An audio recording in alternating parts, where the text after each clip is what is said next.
श्रोता प्रेमियों, मैं राम सागर शास्त्री आप लोगों के समक्ष रखने जा रहा हूं सूर्य और चंद्र की कथा।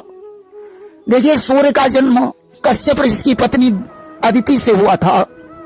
बड़े होने पर सूर्य का विवाह विश्वकर्मा की पुत्री सवर्णा से हुआ, जिसे संज्ञा नाम से भी जाना जाता है। सवर्णा से श्राद्ध देव मनु, धर्मराज और कालिंदी का जन्म हुआ। सवर्णा सूर्य के तेज को सहन नहीं कर पाती थी, अतः उसने अपने मंत्र बल से अपने जैसी स्त्री छाया को प्रकट किया और उससे कहा कि मैं अपने पिता के घर जा रही हूं, तुम हमारे स्थान पर सूर्य की पत्नी बनकर रहो, परंतु इतना ध्यान रखना कि यह रहस्य कभी प्रकट नहीं करना। छाया ने कहा, मैं आपको वचन देती हूं कि यह रहस्य कभी नहीं बताऊंगी, परंतु जिस दिन सूर्य हमारे केसों को पकड़कर मारने लगेंगे तो उस दिन मुझे सारा रहस्य बताना पड़ेगा। सवर्णा ने स्वीकार कर लिया और अपने पिता विश्वकर्मा के घर चली गई कि छाया ही सौंपी कंठ घर दीना, अवाप पयान पिता गृह कीना। विश्वकर्मा सवर्णा को देखकर क्रोधित हुए। उन्होंने कहा, पुत्री, तुम बिना बताए इस तरह ससुराल से क्यों चली आई? पत्नी का ऐसा कर्तव्य नहीं होता है जो बिना बताए मायके चली जाए, इसलिए वापस लौट जा, मैं तुझे अपने घर में नहीं रहने दूंगा। सवर्णा ने कहा, तो मैं ससुराल भी नहीं जाऊंगी।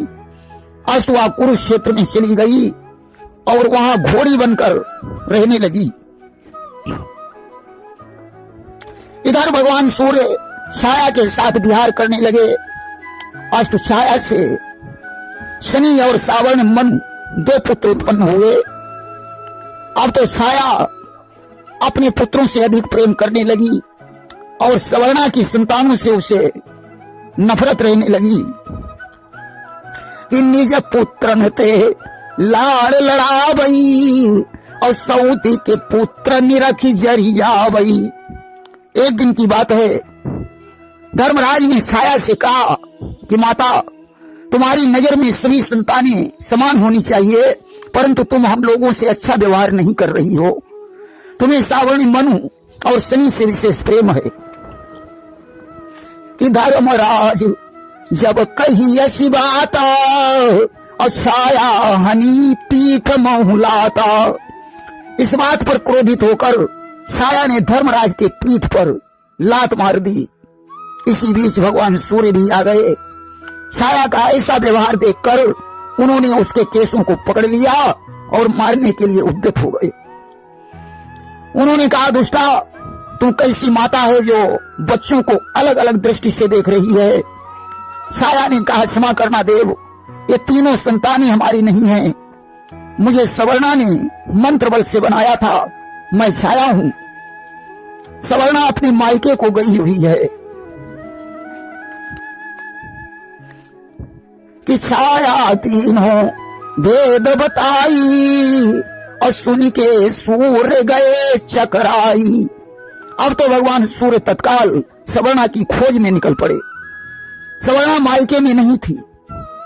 विश्वकर्मा ने उन्हें बताया कि वह कुरुक्षेत्र में घोड़ी बनकर रह रही है। सूर्यदेव कुरुक्षेत्र में पहुंचे और घोड़ा बनकर उसके निकट चरने लगे कि स्वरूप धरी पहुंचे तीरा और भोग हे तू हुई गए अधीरा। उन्होंने सवर्णा से संसर्ग किया। उसने अपना मुंह मोड़ लिया, जिससे सूर्य का शुक्र उसकी गर्दन और नासिका पर गिरा, जिससे अश्विनी और कुमार नाम के दो पुत्र उत्पन्न हुए। इसके बाद दोनों असली रूप में घर लौट आए। चंद्रमा का जन्म अत्रि के यहाँ हुआ था। प्रजापति दक्ष ने अपनी 27 पुत्रियों का विवाह चंद्रमा के साथ कर दिया, जिन्हें 27 नक्षत्रों से जाना जाता है। चंद्रमा रोहिणी को अधिक चाहते थे, अतः अन्य कन्याओं ने जाकर अपने पिता दक्ष से शिकायत की तो दक्ष ने क्रोधित होकर चंद्रमा को क्षय रोग होने का श्राप दे दिया। अब तो क्षय रोग होने के कारण उनकी कांति मलिन हो गई। चंद्रमा समुद्र में जाकर रहने लगा इधर दक्ष की कन्याएं अपने पति के वियोग में दुखी रहने लगी। दक्ष ने चंद्रमा को इधर उधर ढूंढा, परंतु कोई पता नहीं चला।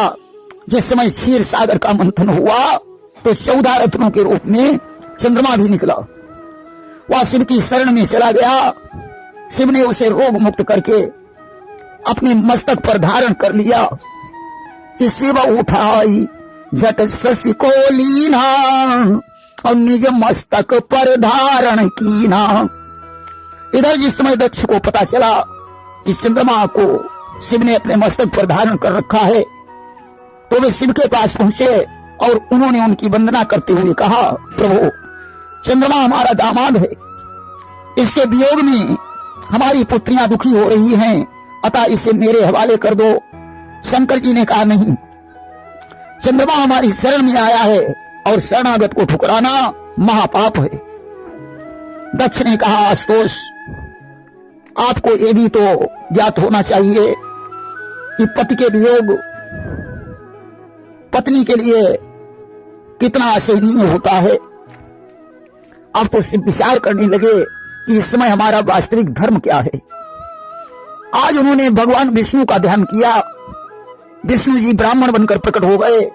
उन्होंने शिव से कहा, चंद्रमा को समर्पित कर दो। कि विष्णु कहे शशिदेव गहाई और उचित सलाह याही दिखलाई।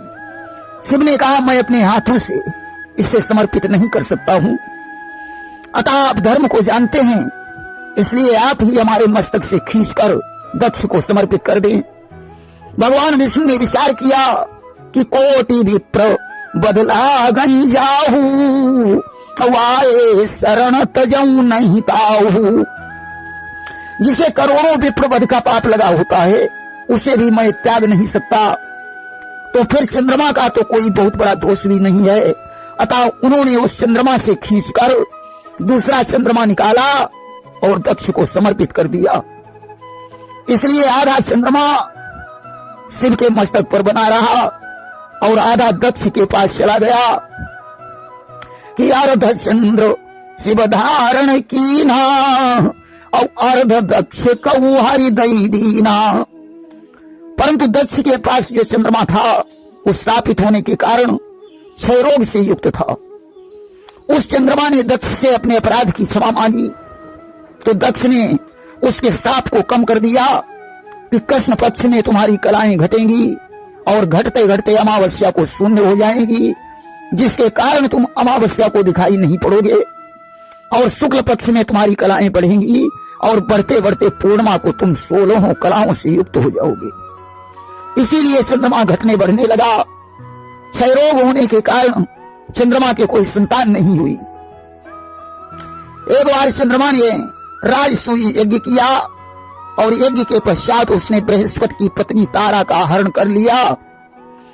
किया अवसर जबन चंद्रमा चीन्हा और जाई हरण तारा कहूं कीन्हा। तारा चंद्रमा के संसर्ग से गर्भवती हो गई। इधर बृहस्पति ने चंद्रमा से पत्नी को वापस करने के लिए कहा, परंतु चंद्रमा ने इनकार कर दिया। बृहस्पति जी ब्रह्मा के पास गए, परंतु ब्रह्मा जी के कहने पर भी उसने तारा को वापस नहीं किया।